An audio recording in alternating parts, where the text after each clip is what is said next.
Bueno, vamos a continuar con la capa de transporte y vamos a hablar un poco del control de flujo.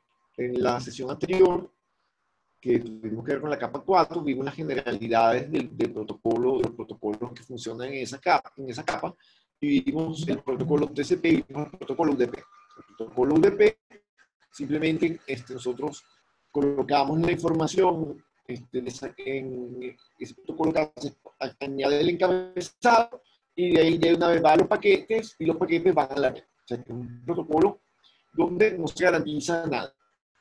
Solamente que es un poco más rápido para poner una información que el protocolo TCP, que es el otro protocolo de la capa que está trabajando. Es un protocolo que garantiza seguridad y tiene acusos de recibo y tiene control de flujo. Entonces, hoy lo que vamos a ver es, vamos a seguir hablando del protocolo TCP y vamos a ver un poco cómo funciona el control de flujo. Vamos a ver las pocas láminas de este material donde está, se los tengo que subir. Vamos a hablar un poco del control de flujo y vamos a ver algún ejemplo ya operativo de cómo se ve eso en la práctica. Vamos a ver. Okay, entonces, bueno, nuevamente para refrescar un poco, la de transporte es la responsable de la comunicación extremo a extremo. Okay, y los procesos se comunican en una relación cliente-servidor. Es decir, alguien que necesita algo y hay una persona que se lo entrega o se lo da. La responsable. Vamos a hablar primero de algunas definiciones que están en unos RFC.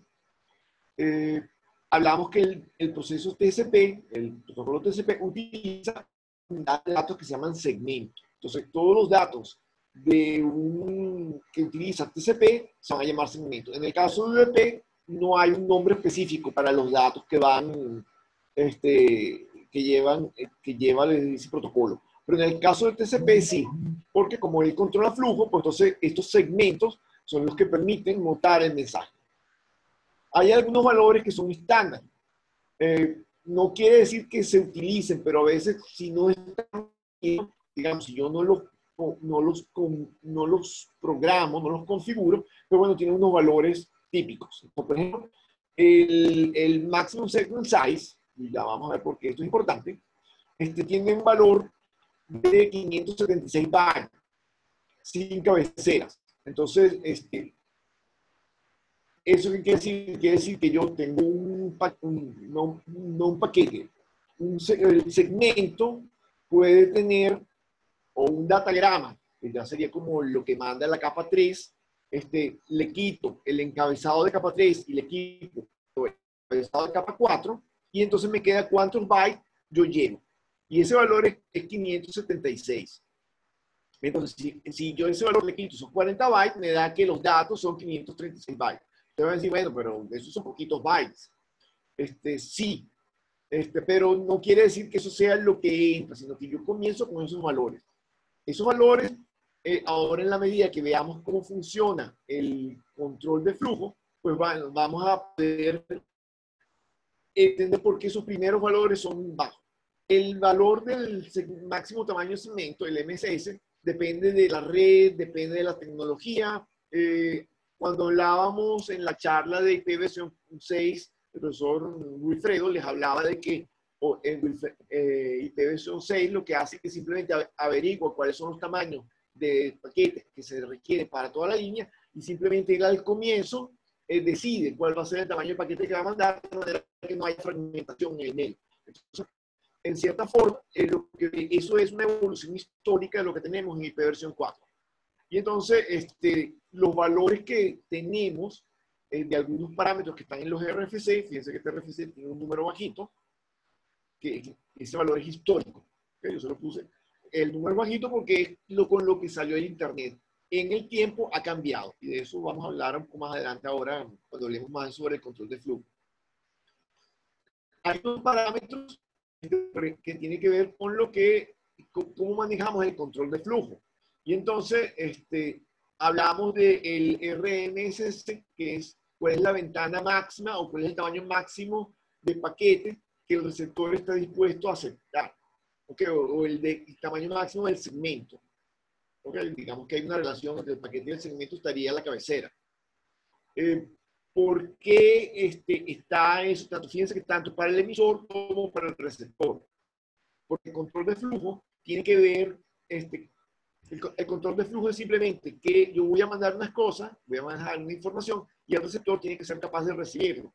Si los procesos de recepción y de transmisión tienen buffers distintos, el buffer por ejemplo, de recepción es más pequeño que el buffer de transmisión. Cuando el buffer de recepción se llena, pues bueno, hay que decirle al emisor, oye, espera un momento que tengo que vaciar mi buffer. Si el buffer que se llena del buffer del transmisor, pues bueno, tal vez no tiene problema porque el receptor siempre puede recibir todo. Entonces, para efectos del emisor, el receptor no tiene buffer. Es decir, si el buffer del emisor del receptor es suficientemente grande y el emisor es el que tiene el más pequeño, aunque él se llene, para lo que en el proceso de envío, para efectos de él, el receptor recibe infinito. ¿Ok? Entonces, fíjense que sí importa cuál es el tamaño máximo de segmento que yo puedo transmitir y el que puedo recibir. Si se usan ambos en la transmisión. Aquí está el formato de la cabecera de TCP, como para recordarlo, porque para la discusión que vamos a tener y para lo que vamos a ver, es importante volver a darle un refresco. Fíjense que la cabecera tiene el puerto de origen y el puerto de destino. Hay un número de secuencia que identifica la comunicación. Hay un número de acuse de recibo que vamos a utilizar para controlar, hacer el control de lo que recibo. Hay unos bytes que se llama la longitud de la cabecera, que me dice cuántas filas tiene la cabecera. Hay una serie de bits de control, aquí hay unos bits que no se usan, pero hay unos bits de control de los que hablamos. El de urgente es para un proceso sobre el que no vamos a profundizar ahorita, que es para darle cierta prioridad a los envíos. El acuse es para decirle que recibimos la información. El push es para cargar, ves como el enter, le damos en el teclado, después escribimos, darle el enter. El reset es porque nosotros podemos tener una comunicación, queremos resetearnos con todo es porque perdimos secuencia. Entonces podemos reiniciar. El sincronismo es un poco como para ponernos de acuerdo, porque están conectándonos. Y por último, el fin es para decir, bueno, ya el intercambio terminó, vamos a terminar. Hay un parámetro sobre el que vamos a hablar ahora. Aquí dice el tamaño de ventana. Tamaño de ventana, cuando vimos la cabecera del TCP, dijimos que los segmentos tienen un tamaño y depende de la ventana, nos indica el tamaño máximo de segmento que se puede recibir.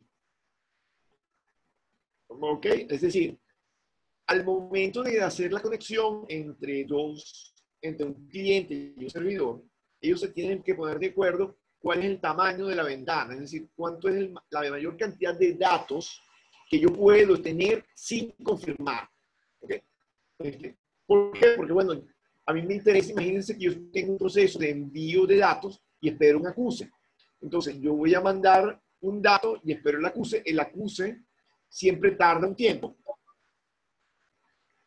El acuse siempre tarda un tiempo. Y entonces, ese tiempo, si yo espero el acuse antes de mandar el siguiente segmento, pues bueno, hay un retraso. El objetivo es que el envío sea lo más rápido posible y que ese envío sea controlado por el origen y el destino independiente de la red. Entonces, en realidad, la ventana es un número que se acuerda al momento del intercambio. Es el valor tope que yo puedo mandar. El emisor puede pedir, o sea, una vez que se acuerda al comienzo, porque en la ventana que se fija es simplemente cuánto ellos verifican cuántos recursos de buffer se asignan. Entonces, el emisor tiene un asignado, el receptor tiene otro.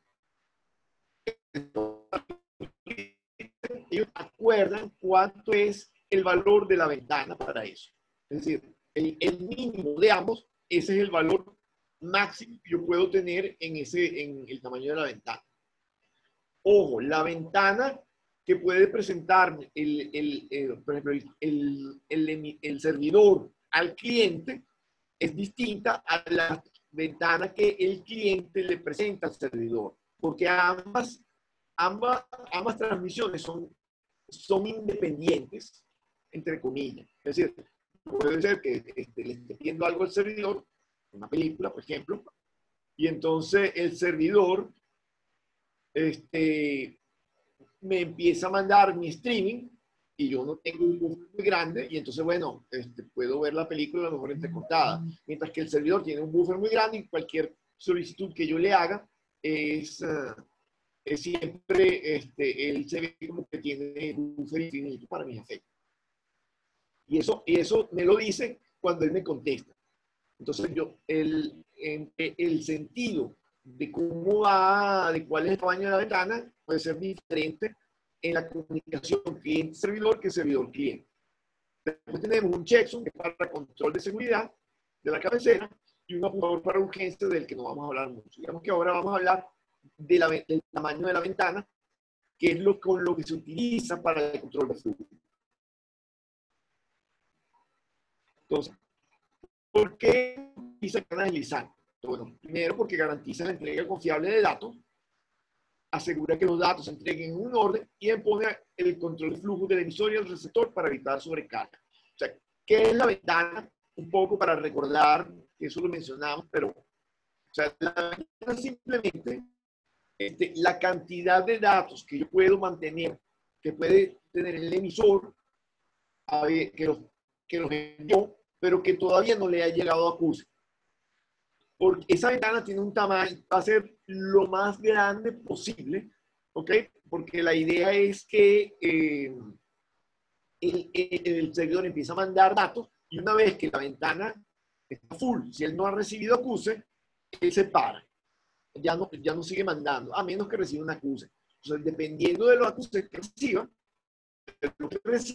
entonces puede seguir. Por ejemplo, si él dio 5.000 bytes y él mandó 5.000 bytes, pero le llega un acuse de 1.000, quiere decir que él solamente puede mandar 1.000 más.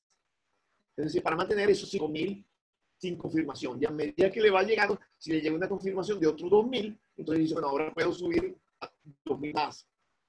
Y así. O sea, siempre la ventana es el tope de datos que él puede tener sin confirmar. Y no puede ser nunca más grande que el valor que se acordó al comienzo.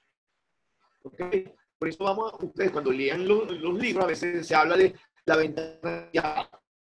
Es decir, el receptor siempre le va a decir, le va a ir anunciando qué ventana tiene, pero no lo puede cerrar. Puede ser el tamaño de la ventana que cambie con la transmisión. Hay algunos factores que lo cambian, ya vamos a hablar un poco de eso. Y entonces el receptor simplemente lo que hace es se asegura que el valor total de datos que tiene enviados no es y confirmados, pues bueno, no se pasa del valor de este tamaño de ventana que ustedes van a encontrar con la advertised window, o sea, la ventana anunciada en el encabezado.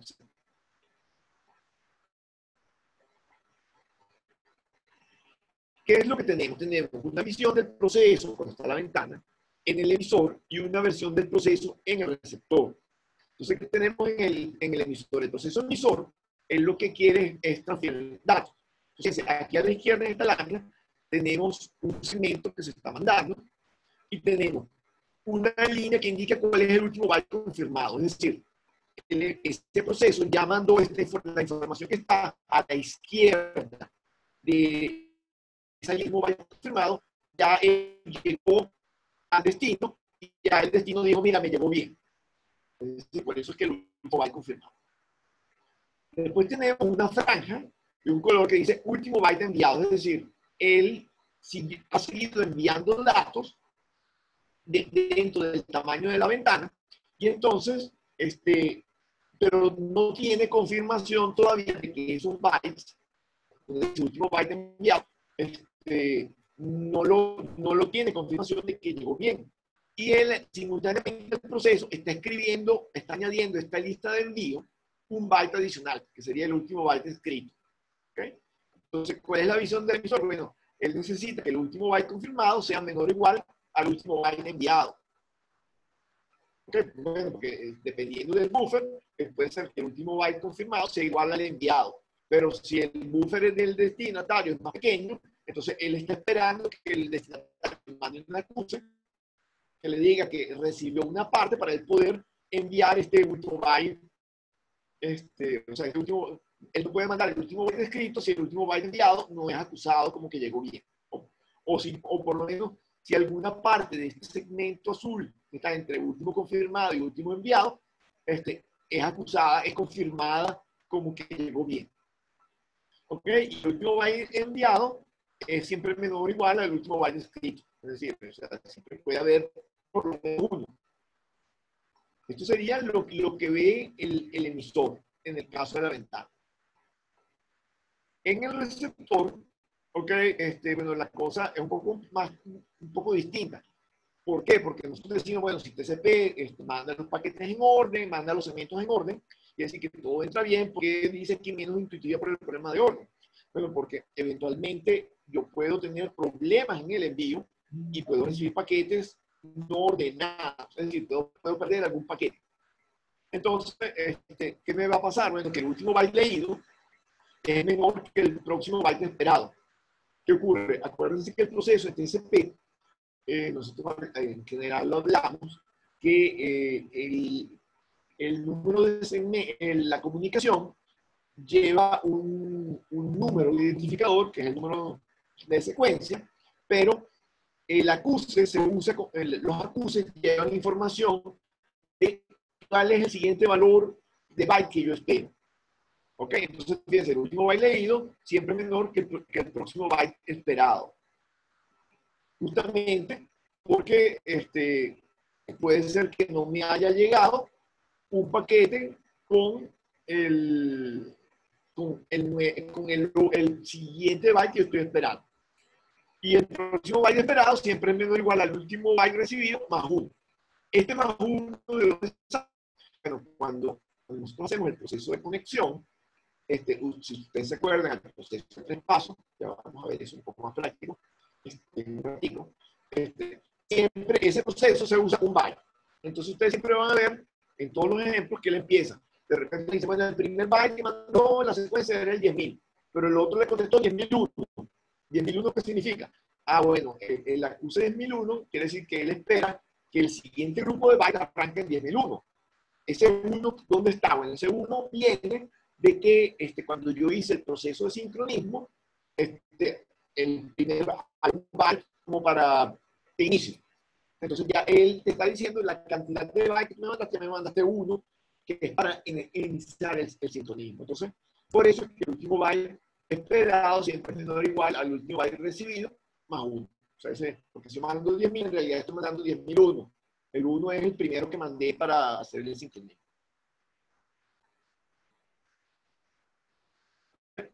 ¿Cómo funciona el control de flujo? Bueno, el receptor regula el emisor, le envía una ventana que es más grande que los datos que puede almacenar. ¿Okay? O sea, aquí, bueno, simplemente esta expresión que está más abajo en el centro nos dice cómo calcular la ventana anunciada del receptor.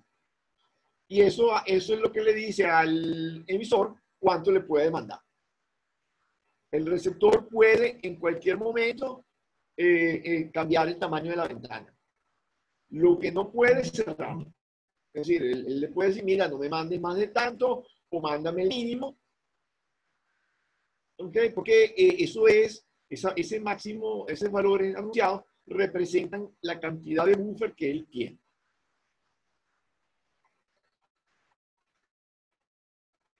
Bueno, la ventana anunciada, pues depende de qué tan rápido es el proceso en el receptor. Entonces, se puede encoger o se puede agrandar, o se queda abierta, dependiendo de qué tan rápido es la lectura en el receptor. O sea, es qué tan rápido leo yo los datos recibidos o qué tan grande es mi buffer. Si mi buffer es suficientemente grande, pues bueno, yo puedo recibir todo corrido. Si mi buffer es pequeño, tengo que esperar a leer puedo, o sea, es el típico control de flujo de que yo no puedo seguir mandando hasta que no me digan que está acusado. Entonces fíjense que supongo que ustedes en el laboratorio han tenido alguna experiencia en vía y en este proceso, en proceso de...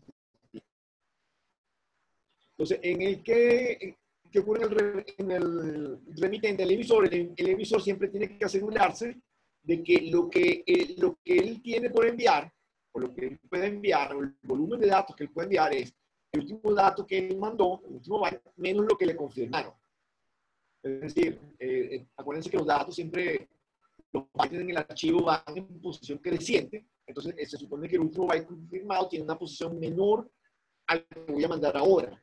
Entonces, por eso es que este último byte enviado en realidad se refiere a la posición del último byte enviado menos la posición del último byte confirmado. Eso me permite saber cuántos bytes puedo mandar y eso tiene que ser menor o igual a la ventana que me dice el receptor. ¿Ok? Entonces, bueno, vemos que hay una ventana efectiva también. Es decir, eso significa, yo puedo tener una ventana para mandar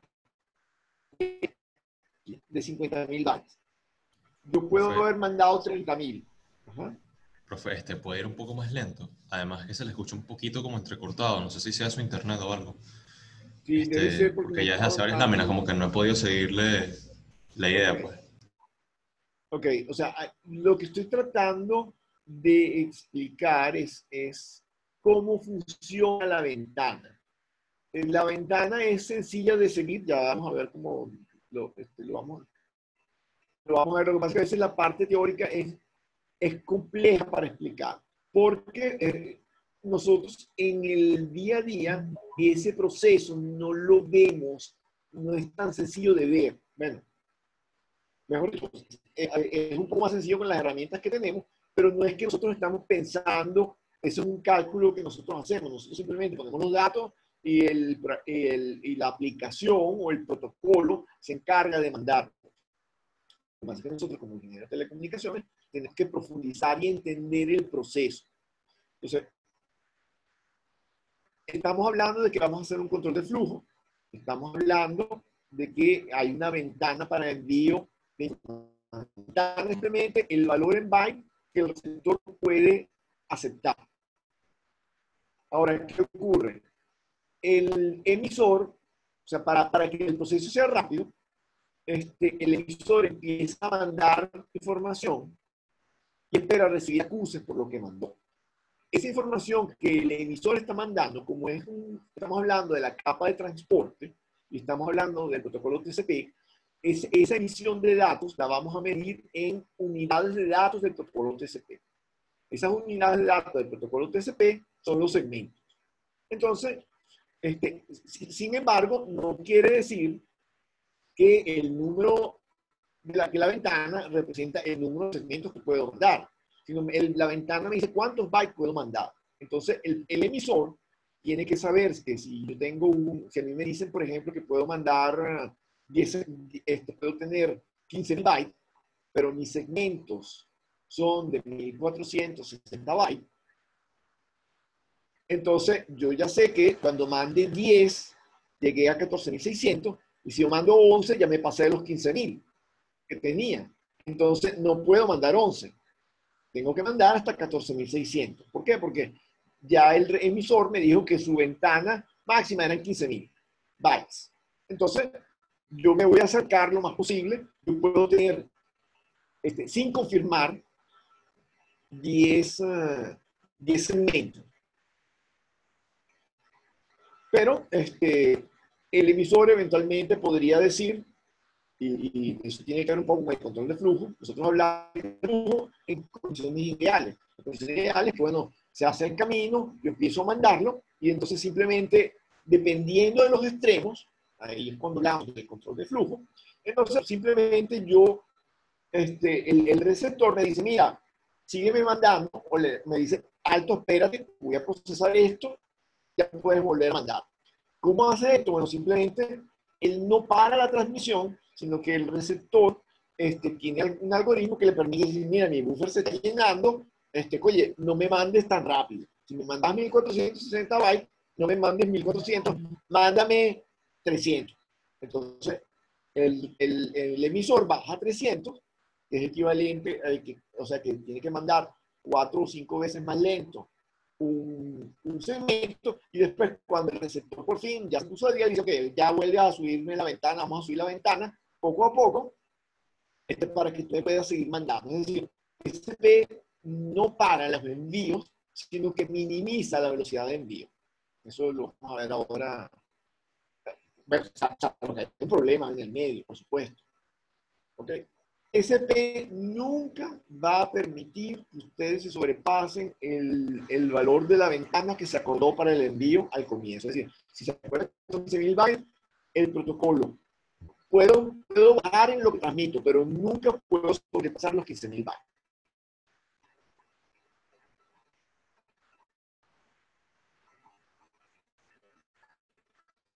¿Cómo llevo yo las conversaciones de cierta forma? Bueno, yo llevo el número de secuencia, que es una forma que me permite saber qué estoy llevando, o sea, qué estoy haciendo con los campos. Algunas cosas han cambiado, pero digamos, si yo llevo un número de secuencias, es decir, llevo el segmento 1, segmento 2, segmento 3, segmento 4, entonces ese número de secuencias me permite detectar pérdida de paquete, me permite detectar paquetes fuera de secuencia, y eso me sirve para el control de flujo. Porque puede haber pérdida de paquete. Nuevamente, yo mando en medios, o sea, ideal sería que el medio fuera ideal, entonces si el medio es ideal no hay pérdidas en la transmisión. Por lo tanto, o sea, podría haber pérdidas si mi buffer en el receptor no es suficientemente grande y no tengo control de flujo. Si yo detecto paquetes fuera de secuencia, bueno, obviamente yo espero recibir 1, 2, 3 y recibo 1, 3, 2, podría pasar algo así, pero bueno, no quiere decir que perdí paquetes, pero no está en el orden, por lo tanto puedo suponer que pasó algo. Y nuevamente, el número de secuencia me permite saber, ok, saqué el primero, saqué el segundo, saqué el tercero. Si me piden que no mande todo de un jalón, entonces yo me digo, bueno, voy a mandar un pedacito del cuarto, un pedacito del cuarto, un pedacito del cuarto, un pedacito del cuarto. Entonces el receptor, ok, voy a acusarme, me llegó el cuarto. Aunque yo lo haya mandado por pedacitos. Entonces piensa que con el número de secuencias hay una serie de funciones que puedo llevar. Aquí tenemos un poco para recordar el proceso. Aquí tenemos el cliente y el servidor. En este proceso, el cliente está mandando dos segmentos. Un segmento empieza por el 8001, un segmento empieza por el 9001, y entonces, ¿qué ocurre? El receptor manda un número de secuencias, este número de secuencias, si ustedes se fijan, coincide con el acuse anterior. Se supone que hubo una comunicación inicial, que aquí no está presente con el servidor, y entonces él me manda 15.001, que eventualmente es una información que tiene que ver con la información del servidor, yo le estoy pidiendo al servidor, y me manda una cosa que dice 10.001.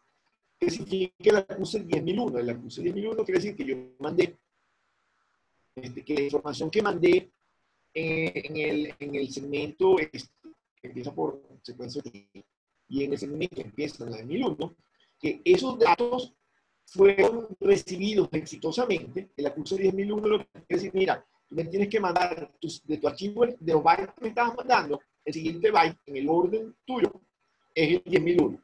El 1 es, recuerden que es el primer byte que se genera para la conexión. He mandado 10.000, he mandado del byte 1 al byte 9.999. Ahora me tienes que mandar del 10.000 al 10.999. Okay. En este caso, ocurre que el servidor le manda un valor y le dice, mira, mi valor de ventana ahora es con 10.000. RWIN es la ventana de recepción del cliente, que está informando el servidor. ¿Por qué? Bueno, porque aquí le mandó solo 2.000 bytes. Este es el servidor aquí, en su segmento, le manda 2.000 bytes, no es un segmento, que tiene, no es un segmento sin información, sino lleva 2000 bytes, es que le está dando acuse a los dos segmentos que mandó el cliente, le manda una información y, le está diciendo, y el cliente le dice, mira, mi ventana ahora es de 10.000, eso quiere decir que, no, que me puedes mandar de 10.000 en 10.000 la información y en adelante. Si quieres.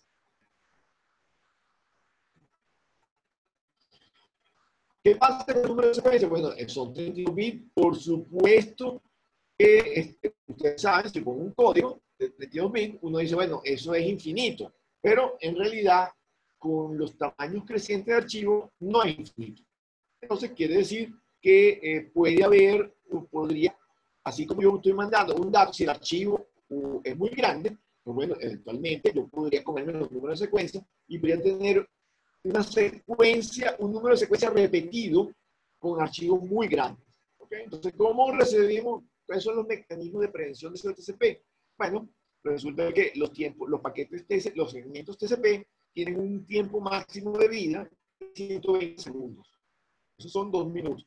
Es decir, si yo en 2 minutos no alcanzo a enviar todo un segmento, entonces se me puede repetir un dato y, o sea, perdón, si en 120 segundos yo no he usado eso, ese segmento, bueno, es descartado y tendría que volverlo a enviar. ¿Ok? Entonces, pero si no, no tengo que enviar el valor en los siguientes 120 segundos. ¿Ok? O sea, es una forma de si me hace falta utilizarlo. ¿Eso qué significa? O sea, ¿cuántos datos necesito para que esto ocurra? Entonces, bueno, si tengo 32 bits, de 2 a la 32, tengo de datos. Ustedes decir, bueno, eso es muchísimo, eso no pasa nada. O sea, ¿cuáles tecnologías son más críticas? Vamos a ver, si yo utilizo un E1, que, bueno, no lo hablamos, no profundizamos tanto en las tecnologías que tenemos para mandar información, pero los E1 es una tecnología de transmisión de voz digital, tarda 4,4 horas. Entonces, bueno, podría ser, si tenemos una conversación de 4,4 horas, podemos, en una conversación IP, pero sí, se puede repetir en 4,4 horas.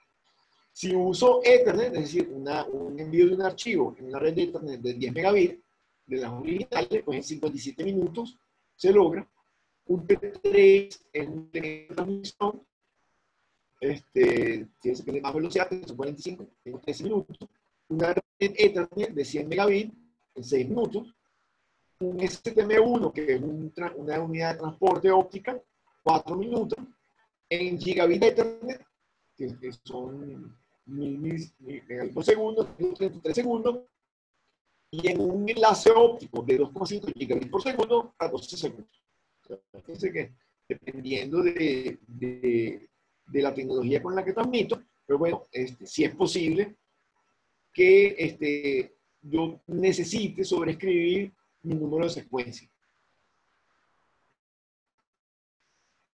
Entonces, eso es importante para que ustedes se den cuenta de que hay problemas que pueden surgir en la transmisión dependiendo de cuál es lo que yo utilizo, o sea, que uso el segmento TCP, y si el archivo o lo que esté mandando sobrepasa determinado tiempo, pues bueno, puede ocurrir que tenga más de un número de secuencia. ¿Cómo se hace eso? Bueno, lo que se puede hacer es trabajar para limitar el tamaño de la ventana. Si trabajamos con el control de flujo, con la ventana, tratamos de limitar el número de segmentos enviados en la red y que el envío sea lo más rápido posible. Entonces, ¿cómo hacemos para el más rápido posible? Bueno, esta formulita, que no es propia, eso lo consiguen en el RFC, que decide el control del flujo. Entonces él dice, bueno, el tamaño de la ventana, que es en bytes, se multiplica por el tamaño máximo del segmento y se divide entre el tiempo de ida y vuelta de un paquete al destino. ¿Okay? Obviamente, el tamaño de la ventana en realidad es función de cuántos MSS es. ¿Okay? No voy a pensar que por si no byte por byte me da. ¿Okay? No, la carga ofrecida es byte por segundo o por milisegundo. Este tiempo de RTT es el tiempo de round trip time. Es decir, el tiempo de ida y vuelta de un paquete al destino, o de la acuse, y recibir ida al destino o vuelta de la acuse. Este tiempo lo mide TCP y lo va ajustando en cada momento que él recibe acuses. Él lo va midiendo en el proceso. ¿Por qué? Porque si ese tiempo se alarga, significa que la red se está congestionando. Entonces él no puede seguir mandando. Entonces el protocolo TCP, el control de flujo, no maneja solamente el destino. Vamos a hablar un poco. ¿Por qué? Porque los canales de transmisión no son, no son ideales, son reales. Entonces, en el caso real, pues hay problemas. Puede haber problemas de impedancia, puede haber interferencias, puede haber una serie de problemas con los equipos, que puede haber también datos de otras fuentes, y entonces la red va a hacer lo que se conoce como la congestión. Y entonces, ¿qué ocurre? Esos factores afectan el tiempo de ida y vuelta al destino. Y entonces, cada vez, ¿cómo lo mido? Bueno, muy fácil. Si yo mando un paquete y espero un acuse, el tiempo entre que mandé el paquete y recibí el acuse es el tiempo RTT. Si ese tiempo se alarga, es decir que hay problemas en el destino y por lo tanto yo debo reducir el envío de los datos para tratar de que la velocidad se mantenga. Si por el contrario yo veo que el tiempo se acorta, entonces bueno, eventualmente yo podría mandar más información o subir un poco el envío de información de manera de tratar de mantener la velocidad o de tratar de transmitir los archivos lo más rápido posible. ¿Okay? Eso es un poco lo que se pretende explicar. Entonces, ¿qué pasa cuando empieza la congestión? Bueno, hay dos parámetros que utilizan TCP para el control de la congestión. Tiene RWIN, que es la ventana del receptor, y CWIN, que es la ventana de congestión. La ventana de congestión en realidad suele ser la ventana del emisor. Es decir, el emisor, porque se le dice, mira, no manden más de tanto para no congestionar la red o no congestionar los recursos. ¿Okay? La ventana se cierra cuando se completan todos los datos y se confirman. Es decir, solo cuando termine el proceso de envío se cierra la ventana. Es decir, si yo tengo que mandar un archivo completo, bueno, la ventana nunca se va a cerrar hasta que no termine de mandar el archivo. Si yo mando ese archivo y después tengo que hacer otra operación, un TCP se vuelve a abrir otro proceso y se le asigna otra ventana de acuerdo al momento en que yo voy a hacer los envíos. Es decir, no son fijas para el mismo destino, sino son fijas para un intercambio en particular. Esa ventana nunca se puede cerrar. Lo más que puede pasar es que se reduzca al mínimo, una vez que se fija después del comienzo. Entonces, también lo que permite, bueno, vamos a hablar de congestión. ¿Qué es congestión? Bueno, hay congestión temporal, en el tiempo en que un conjunto determinado de órganos no contiene ningún órgano libre, o se habla de la congestión del plano. Yo hago referencia aquí a dos recomendaciones de la UIT.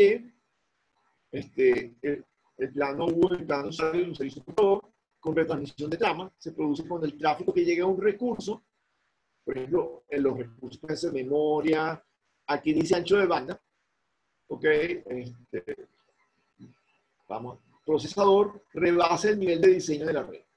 El término ancho de banda aquí, vamos a entenderlo como la velocidad a la cual yo tengo que transmitir. Es decir, si yo tengo contratado un servicio de 256 kilobits por segundo, se habla a veces en los datos de que el ancho de banda es 250 kilobits por segundo.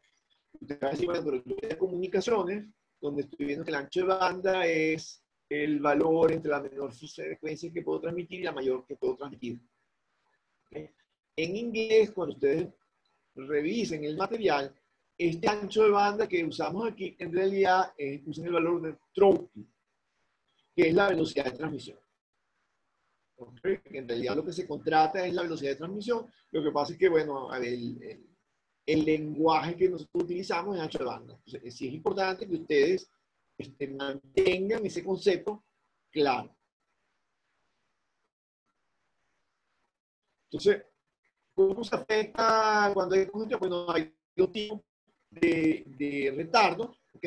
Hay un primer retardo en el cual las tramas, el emisor, o sea, este retardo lo ve el emisor se da cuenta que tiene que empezar a retransmitir más tramas. ¿Por qué? Bueno, porque al receptor le llegan menos tramas porque hay problemas en la red, ¿ok? Entonces, eso significa que el estado de congestión es leve. Entonces, bueno, yo puedo de alguna forma, el receptor, cuando ve que le están llegando muchas repeticiones, él dice, bueno, vamos a hacer una cosa, vamos a empezar a bajar el tamaño para entrar cuál es el adecuado para que no haya congestión debido a lo que tú me mandas. ¿Por qué? Porque bueno, si todos a la vez queremos mandar a la misma velocidad tope, entonces estamos ayudando más a la congestión en la red, pero si todos a la vez nos damos cuenta que hay congestión y emitimos menos, o sea, fíjense lo que se trata de que todos paremos y uno transmita primero que otro, sino que todos bajamos la velocidad de envío, la congestión termina, nosotros seguimos mandando información, okay, un poco más lento, pero seguimos mandando, por lo tanto, el tiempo total de envío es más efectivo. O sea, tengo un tiempo efectivo, el mensaje salió en un tiempo de hora, pararme y esperar que me toque el turno, aunque en el turno, si me toca después de no sé cuántos segundos, yo transmita todo casi que instantáneo. Entonces, no, simplemente bajamos toda la velocidad y todos evitamos la congestión y así llega bien. Eso es lo que podemos hablar de mejor esfuerzo. O sea, todos hacemos un esfuerzo para lograr que no haya congestión. También hay un nivel en que, bueno, ya no hay más que hacer. La congestión es tan grande que, bueno, que el receptor no le queda más remedio que empezar a descartar tramas, porque, bueno, ya sea por prioridad, ya sea porque el buffer no da. Y entonces, bueno, lo que reciba, bueno, no es que se queda trancado, sino empieza a descartar todo lo que recibe. Eso también pasa. Entonces, ¿qué ocurre desde el punto de vista del usuario? Pues simplemente uno ve que lo que está bajando se para y entonces o arranca el rato, con lo cual quiere decir que ya, o sea, eventualmente se quitó la congestión y entonces el receptor que tenía una parte de la conversación ya grabada, lo que hace es que le pide al emisor, mira, reenvíenlo. Y entonces vemos que vuelve a comenzar. ¿Ok? Entonces, me dice, bueno, es que hoy está lento. Eso es lo que se pretende con esto. Es decir, que las congestiones afecten sí, la velocidad en la que llega la información, pero que la información siempre esté fluyendo. No que yo tenga que darle otra vez, bueno, vuelta a conectar porque se perdió la conexión. Por supuesto, si el tiempo de espera es muy largo, ese es el mensaje que vamos a tener. Y vamos a tener que darle manual el reenvío. Pero la idea de este proceso es que el reenvío sea automático. ¿Qué ocurre? Hay servicios que ese criterio no les sirve. Por ejemplo, este mismo video, esta misma llamada, ustedes me dicen, mire, profe, se oye entrecortado, o si desaparece el video durante un rato grande, o el audio durante un rato después es que se repone, a ustedes no les sirve de que el audio que de pronto desaparece les llegue 10 minutos después, o les llegue 5 minutos después, porque voy a estar hablando de una cosa y ustedes están escuchando otra. Entonces, lo que tiene que ver con los servicios en tiempo real es que el Internet tiene problemas cuando es IPv4. ¿Por qué? Porque, bueno, justamente esta red es una red que se hizo para enviar datos. Entendiendo el dato a archivos. No importa el tamaño, bueno, digamos, el tamaño, ya vimos que puede ser complejo para algunas cosas, pero en rigor el objetivo de una red de datos es mandar los datos para que los datos lleguen bien. Si yo sobre esa red de datos coloco unos datos que fluyen en tiempo real, entonces, bueno, yo no puedo esperar que si hay una congestión, mis datos se guarden. Eso no era la idea.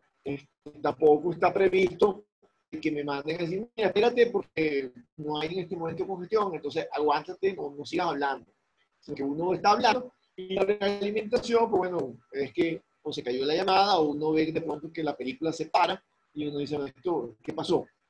Fíjense que el caso de estas videoconferencias que estamos utilizando puede ser más crítico que una película, porque si la película usted le está viendo y se para, te dice, "Oye, es vídeo", pero si después reanuda desde ese punto, pues bueno, no han perdido nada. O sea, el lo que van a reanudar. Pero no es lo mismo que ustedes en esta videoconferencia se paren, o como me ha pasado que me bota, y yo tengo que volver a entrar, eso ustedes en ese momento están en blanco.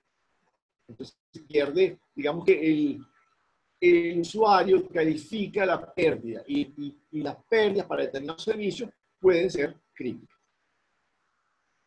Entonces, las pérdidas de la congestión, bueno, causa pérdidas de paquetes, provoca retransmisiones, reduce la velocidad de transmisión y puede generar un colapso de la red que dure más de lo que dura la sobrecarga de un determinado enlace de transmisión. Entonces, ¿cómo controla TCP? Bueno, TCP funciona extremo a extremo. Él también utiliza en el emisor byte enviado contra byte confirmado, solo que esta vez lo hace contra lo que sería la ventana de recepción y la ventana de congestión.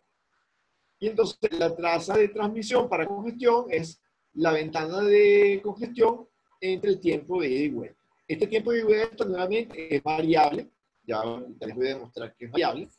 ¿Y cómo detecta TCP que hay un problema? Bueno, él puede ver pérdida de paquete. ¿Cómo sabe que hay pérdida de paquete? Porque el receptor le manda acuses repetidos. Entonces, esos acuses repetidos le dicen al emisor, mira, hubo un problema. También hay un timeout. Nosotros hablamos de las transmisiones y los temporizadores. Entonces, él manda, si yo mando el tamaño de la ventana, yo tengo un tiempo en el cual yo espero que me llegue un acuse. Si en ese tiempo, que es el temporizador, no me llega el acuse, simplemente el protocolo dice, todo lo que mandé no confirmado se perdió y vuelve a mandar.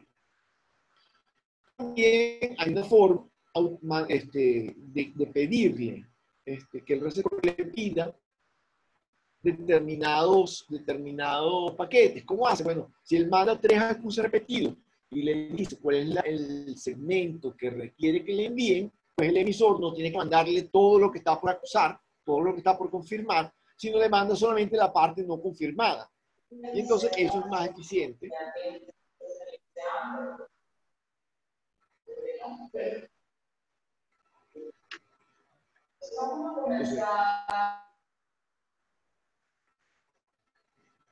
Entonces, ¿cómo hace eso ese control de congestión? Utiliza 4 algoritmos. Vamos a ver los dos primeros. O sea, usa la ventana de recepción, la ventana de congestión, y usa un valor que llama el numeral de slow start. Slow start es uno de los tenemos aquí 2 de los algoritmos que utilizan TCP para el control de congestión. Aquí yo les puse que se duplica. En realidad, no se duplica. El duplica era... No lo puse el día, lo voy a arreglar cuando se suba. En realidad, la recomendación cambió. O sea, si era originalmente duplicaba. Ahorita no. Ahorita lo que dice la recomendación, el RFC de control de congestión, lo que dice es que incrementa el slow start por cada acuse que recibe, él le suma un MSS a la ventana de congestión. ¿Qué quiere decir eso? Que si yo empiezo, y la ventana de congestión, dependiendo del tamaño de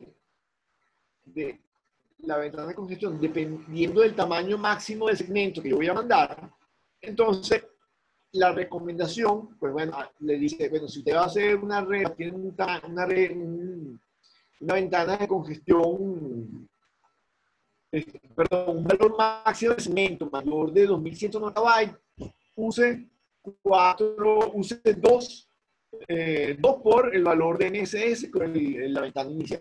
Si usted tiene un valor entre 2190 y 1000 y algo, 1090, use 3. Y si tiene menos de 1090, use 4. ¿Okay? Es decir, él va a partir de un valor umbral menor, pero más o menos el mismo tamaño, dependiendo de cuál es mi valor máximo de segmento que puedo mandar. Entonces, él simplemente va a encontrar, él va a irlo incrementando de uno en uno. Cuando llega a este lugar, es ese threshold, el que hace, él cambia a congestion avoidance. Entonces, ¿qué ocurre el congestion avoidance? Él va a seguir incrementando a uno, pero lo va a hacer manteniendo el tiempo RTT, el tiempo de round trip. Él utiliza ese tiempo, es decir, él no lo va a incrementar apenas le llegue el acuse, sino que los acuses pueden llegar de repente con velocidades mayores, o sea, puede llegar a menos tiempo que el RTT más grande que el tiempo. Entonces, lo que hace es que va midiendo el RTT y entonces simplemente lo va a ir incrementando dependiendo de ese tiempo. Si el tiempo se mantiene constante, por supuesto, el crecimiento va a ser constante. Pero si el tiempo no es constante, él va a ir aumentando esto un poco más paulatinamente. Entonces vamos a ver una pendiente, un cambio de pendiente del proceso. ¿Hasta cuándo va a seguir creciendo ese valor de ventana? Bueno, simplemente hasta que yo me consiga la congestión. Entonces, ¿qué ocurre en el momento de congestión? En el momento de congestión, el valor de la ventana de congestión del emisor baja a ser un segmento o un valor MSS de los dos. Y de ahí empieza a aumentar otra vez.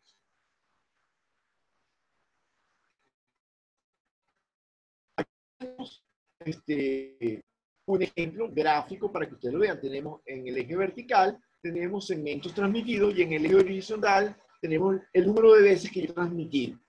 Como está hecho con un gráfico de los que va a ser el PowerPoint, pues bueno, los están espaciados, pero en el tiempo no tienen por qué ser equipaciadas las transmisiones. Entonces vemos que partimos de un valor de ventana pequeño, fíjense cómo sube a una velocidad, cuando llega igual a 8, que es el valor umbral del segmento, él pasa con congestion avoidance, es decir, trata de evitar congestión, y empieza a crecer en forma lineal. En este proceso, esto que ustedes están viendo es la ventana. Fíjense, estamos viendo cómo crece la ventana de congestión. En todos estos instantes, yo estoy mandando siempre más data. Por lo tanto, si yo tuviera que mapear la data enviada, pues bueno, la data enviada siempre va en crecimiento. Simplemente cuando llegue a este punto, pues bueno, el crecimiento será un poco lento. Pero simplemente yo siempre estoy recibiendo información.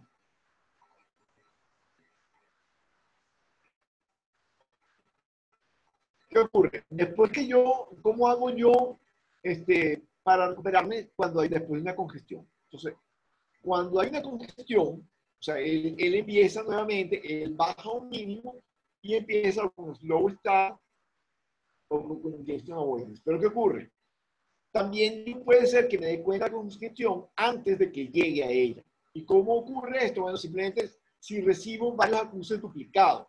Entonces, yo con los acuses duplicados, lo que hago es que reajusto el nivel umbral, que es lo que hace aquí, y entonces bajo la ventana de congestión y empiezo desde más abajo. Es decir, antes de que yo llegue al valor de congestión, él se autocontrola, me obliga a bajar de velocidad, porque la idea no es que yo pare a cero, sino que yo baje la velocidad de envío, pero siempre sigo enviando. Es decir, que el crecimiento de los datos en el destino siempre es continuo, porque eso que hace es que cuando yo veo el tiempo, es el tiempo más efectivo.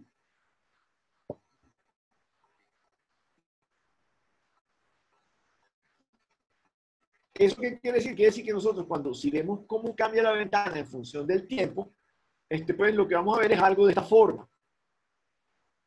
Aquí donde yo tengo el congestion, el slow start, después tengo el congestion avoidance, llegué a un momento en que había una congestión o recibí muchos acuses, baja un mínimo el valor de la ventana y se reinicia. ¿Ok? En este caso yo no hice reajuste del umbral, lo dejé en 8, en 6. Simplemente lo que vamos a ver es la ventana varía de esta forma, pero la data siempre va en incrementos. La última lámina, que es la que sigue, lo que dice que sería el proceso, sobre todo en los RFC. Vamos a ver eso un poco más práctico. Porque el tema psicológico, pero está muy bueno, pero vamos a ver. Esto que estamos viendo aquí, supongo que ustedes lo vieron en el laboratorio, es la pantalla de entrada de Wireshark. Wireshark es una herramienta que ustedes van a usar de ahora en adelante y permite monitorear los paquetes, lo que estamos haciendo en la red, nos permite tener una idea de lo que transmitimos o de lo que recibimos, y eso nos permite tomar algunas decisiones. Okay, yo estoy conectado, como pueden ver, en una interfaz inalámbrica.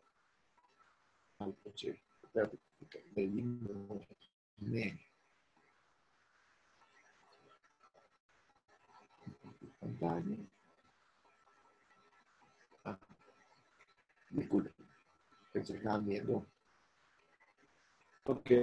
Aquí tenemos la pantalla, más bien sería la pantalla de WhatsApp una vez que uno eligió la interfaz. Un poco.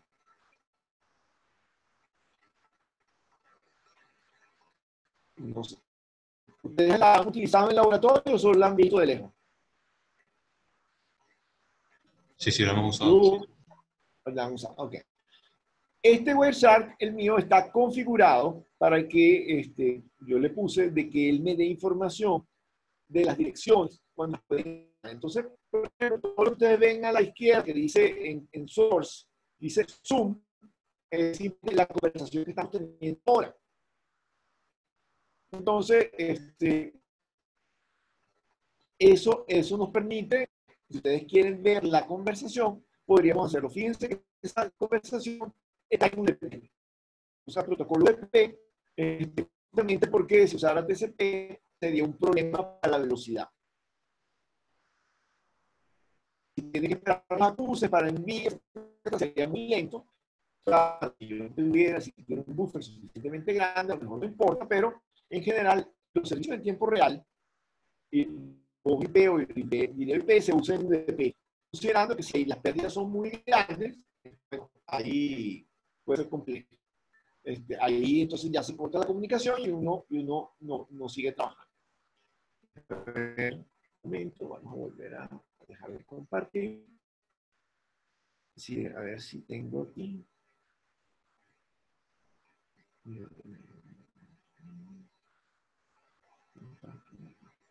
Yo quería mostrarles.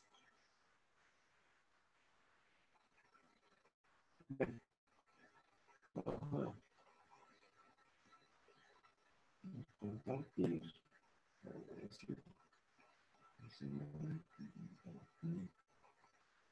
Un momento.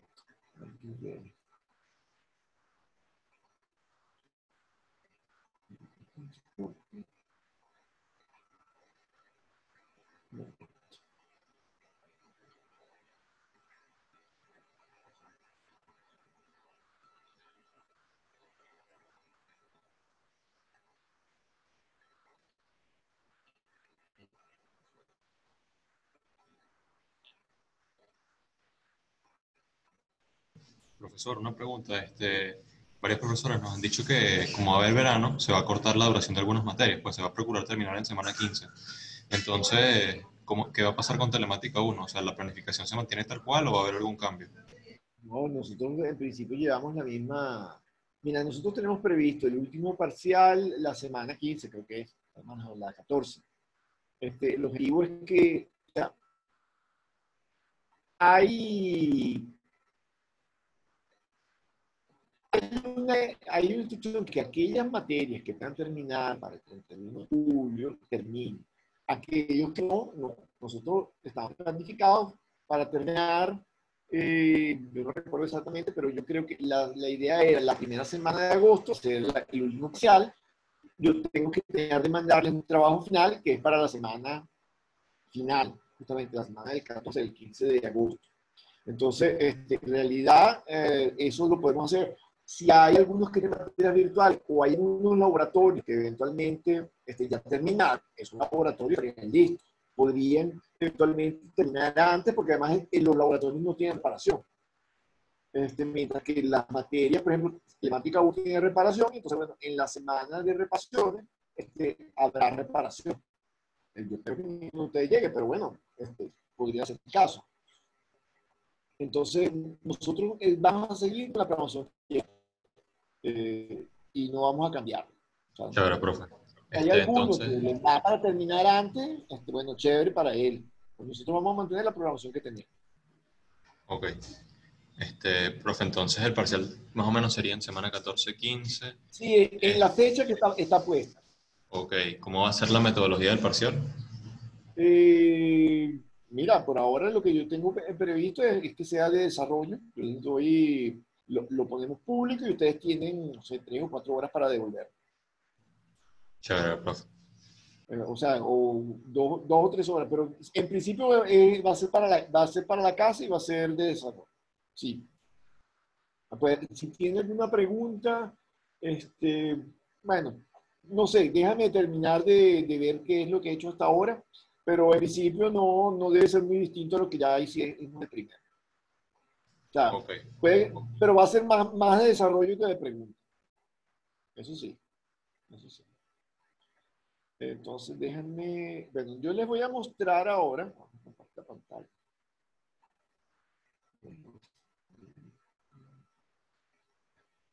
Ok, voy a volver al WhatsApp primero para mostrarles algo. Eh, el WhatsApp tiene una serie de tener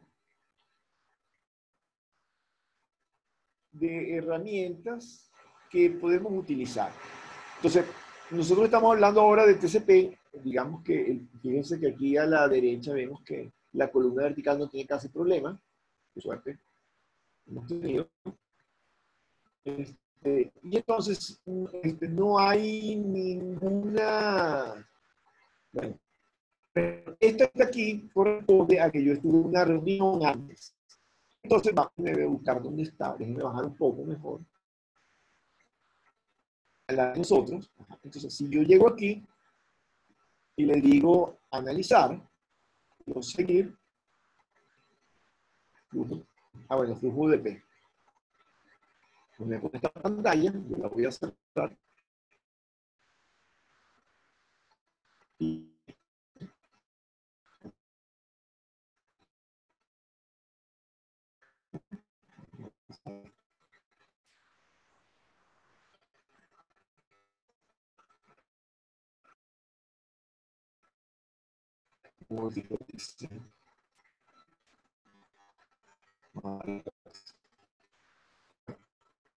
lo que queremos es que el forma de colocar el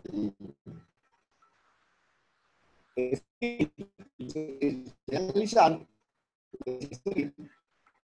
el valor del flujo. Con un TCP, si por ejemplo, ustedes se pusieran a terminar la clase y decir, bueno, vamos a conectarnos.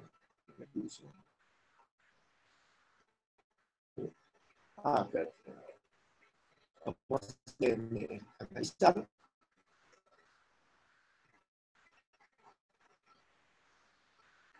Voy a seguir.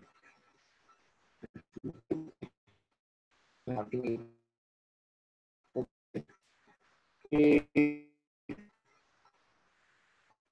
quiero mostrarles, eso lo pueden hacer ustedes con cualquiera de sus flujos, si lo han hecho, si han usado el Wireshark en el laboratorio para algunas cosas.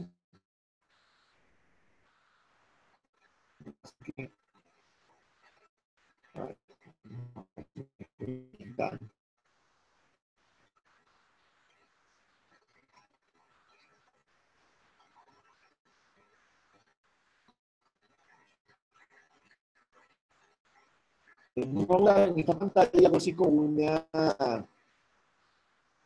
explicación. Yo les voy a poner también para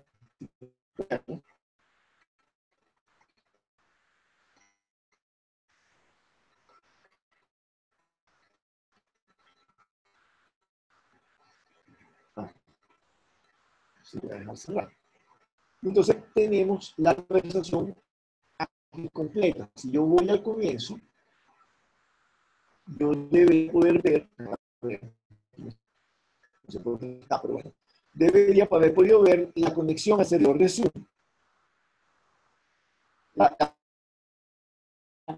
Y son los paquetes. Entonces, si nosotros quisiéramos, vamos a estadística, dice gráfica, bueno, flujos multipasos. Entonces, nosotros vamos a poder ver, obviamente, porque es un flujo de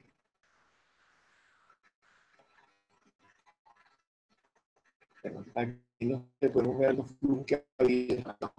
Lo que les quería mostrar era esto. Vamos a ver. Mi intención es poner una materia. Entonces, utilice la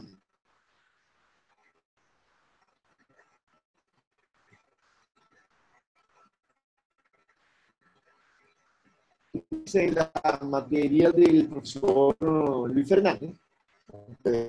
Profesor Fernández. Está la edición.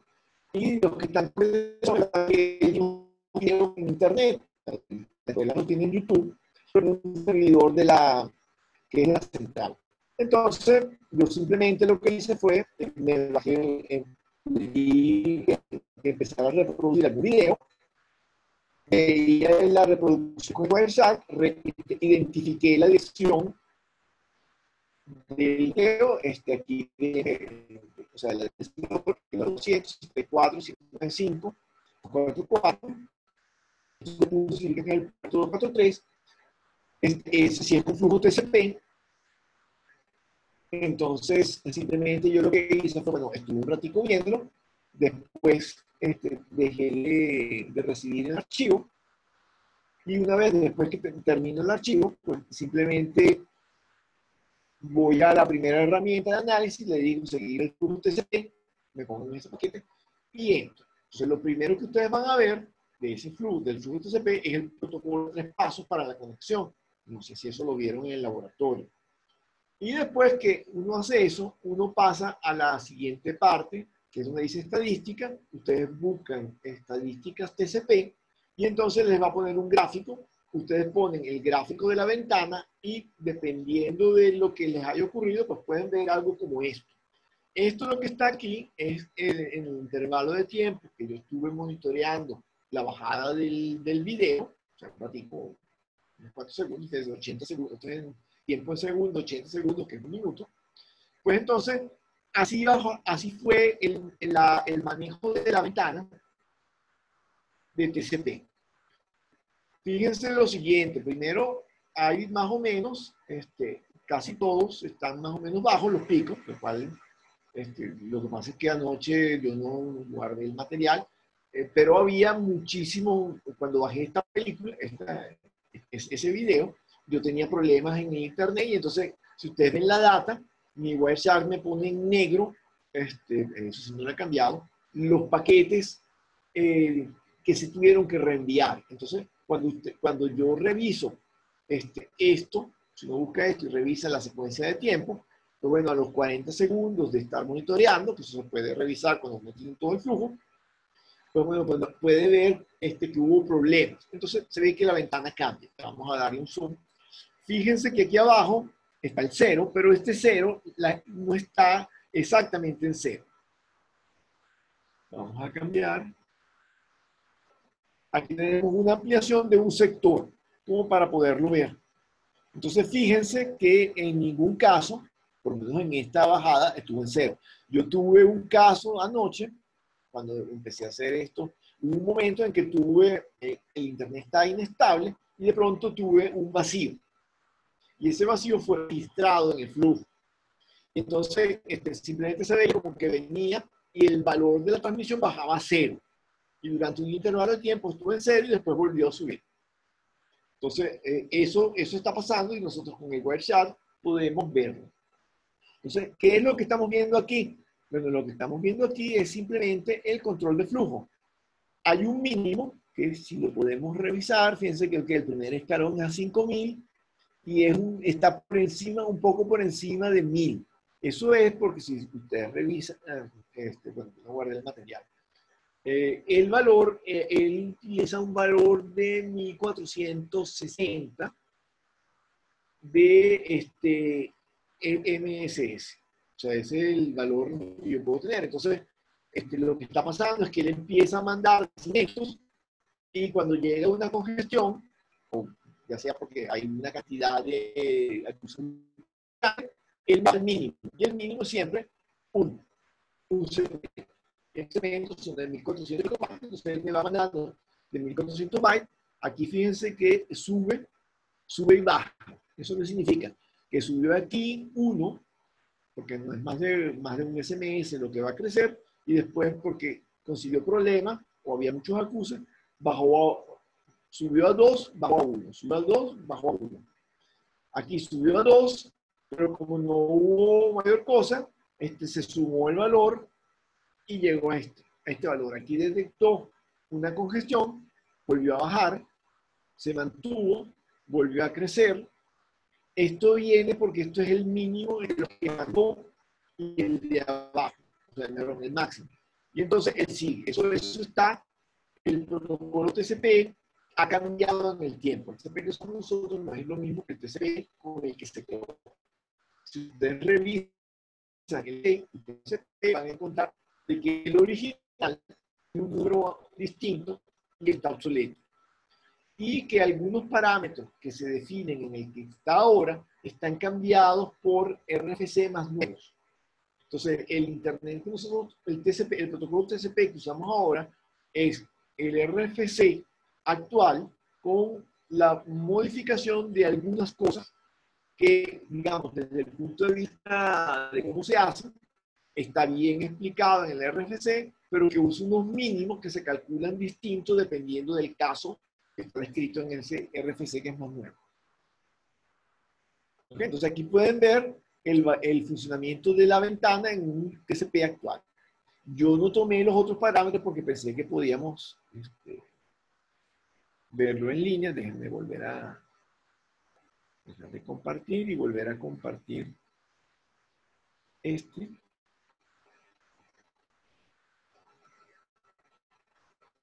pero no me deja mostrarles, porque esto obviamente esto no va a tener nada porque no es ningún flujo de TCP, sino todo UDP. Lo que sí podemos ver aquí, que supongo que ustedes lo hicieron, es si yo quiero saber el UDP, bueno, tenemos la data, tenemos aquí el protocolo, Internet, esto sería la capa 3, y esto es la información del protocolo capa 4. Pongo el paquete aquí, capa 3, y lo subrayo, él me marca cuál es la capa 3, que llega de acuerdo a... Voy a pasar algo para abrir.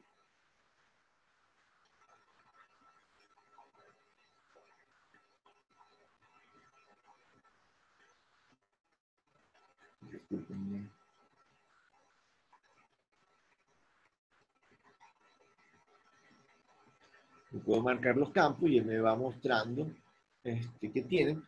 Fíjense que el primer byte de la capa 3 es 45, el 4 es porque es hiperversión 4 y el 5 es porque me dice que tiene 5 líneas. Es decir, tengo un encabezado de 20 bytes.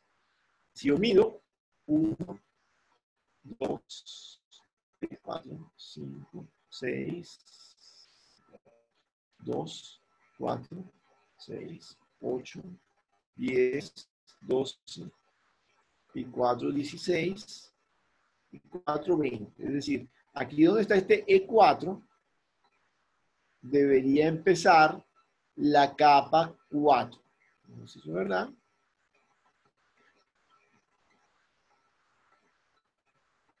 Ese sería el puerto origen.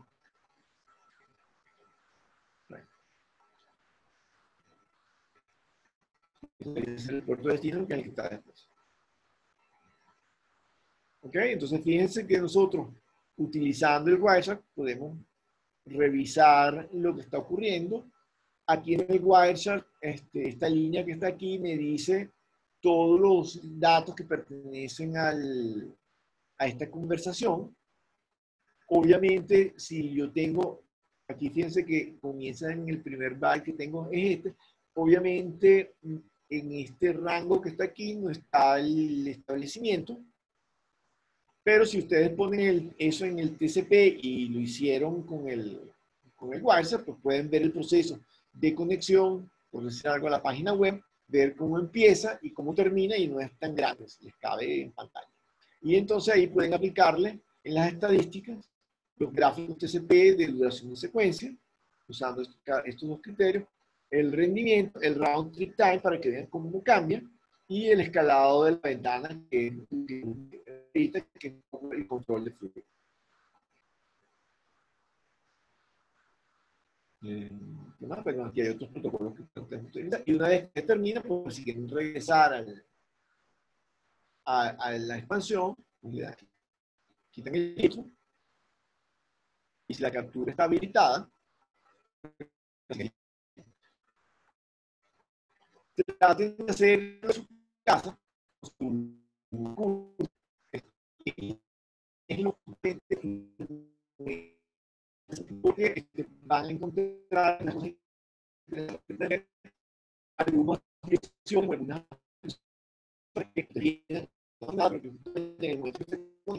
pedir información o enviar información. Se entrecortó la llamada ahorita. ¿Podría repetir, por favor?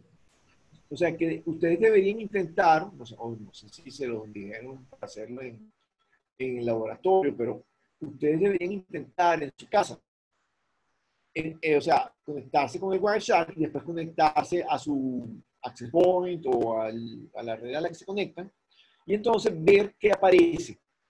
Por ejemplo, ustedes pueden ver, esto no es porque estamos viendo la conversación, pero ustedes podrían encontrar aquí alguna aplicación que esté dando, y que, por ejemplo, yo ayer cuando empecé a grabar, me conecté a en extraña, y digo, oye, ¿qué cosa es eso? Ustedes toman esta dirección IP y la colocan en el navegador, les va a abrir la página de lo que generó esa dirección. Porque fíjense que nosotros escribimos letras, pero que en los navegadores realmente ahí está el DNS, y el DNS lo que hace es transforma las direcciones IP o sea, perdón, las letras que nosotros escribimos en las direcciones IP correspondientes. Pero yo puedo tomar una dirección IP, ponerla en el navegador y verlo. Por ejemplo, las páginas de administración de inalámbrico, lo normal es que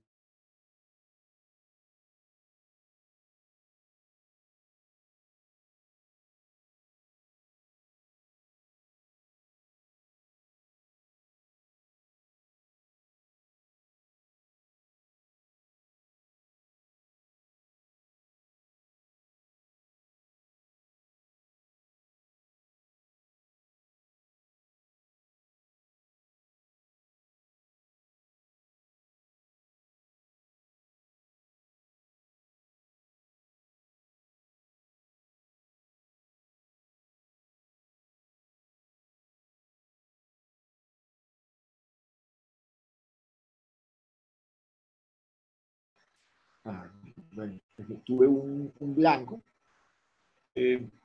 Vamos a ver si puedo mostrarles.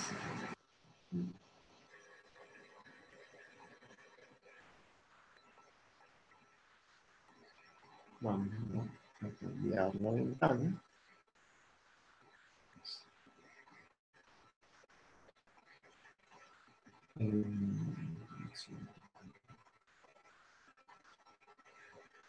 Un momento, por favor.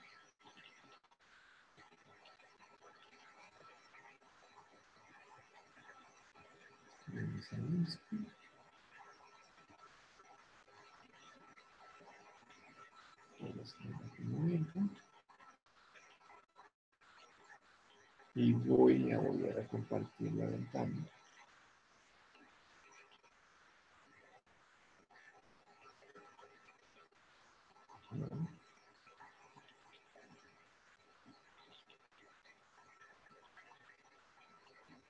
Ok, eso es mi Google. Yo no me acuerdo la dirección de mi router, pero porque las páginas siempre están, pero sí sé que es de esta forma.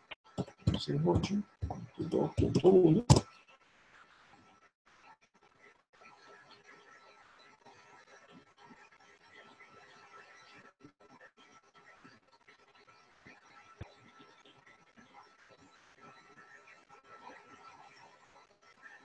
Entonces él va a la dirección y vamos a esperar que baje.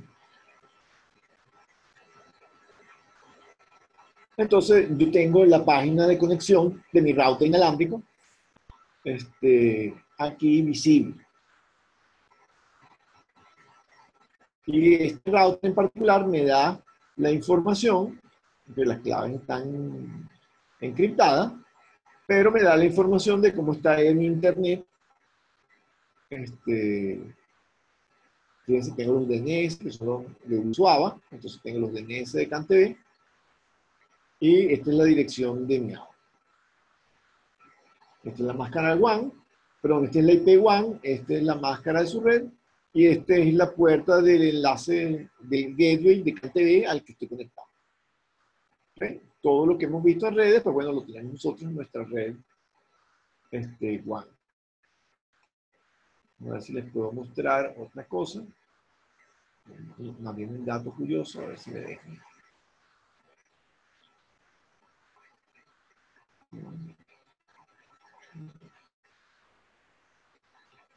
Aquí. A ver si me contesta. 108.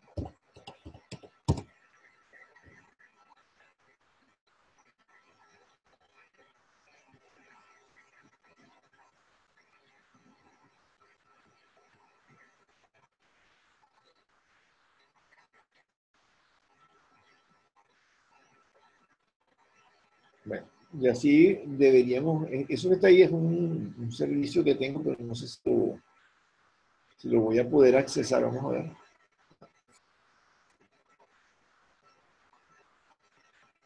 Tendría que verlo. Okay.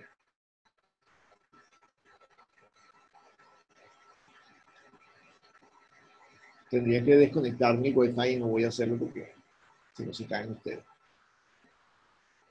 Ok, pero bueno. Entonces, fíjense que aquí la dirección de control de mi router, pues bueno, simplemente yo coloco la dirección del gateway y llego a la página de control. Hay router que dan información, hay routers que no dan información de ningún tipo. Entonces, bueno, ustedes podrían en su casa verlo y resolver el problema.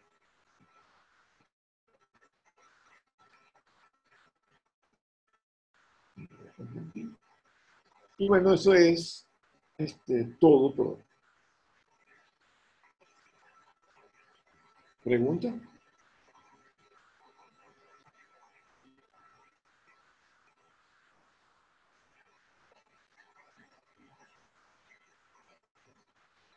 Bueno, si no hay más preguntas, entonces bueno, nos vemos el lunes.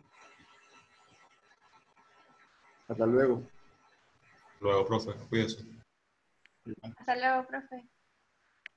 Hasta luego, profe. Buen día. Hasta luego.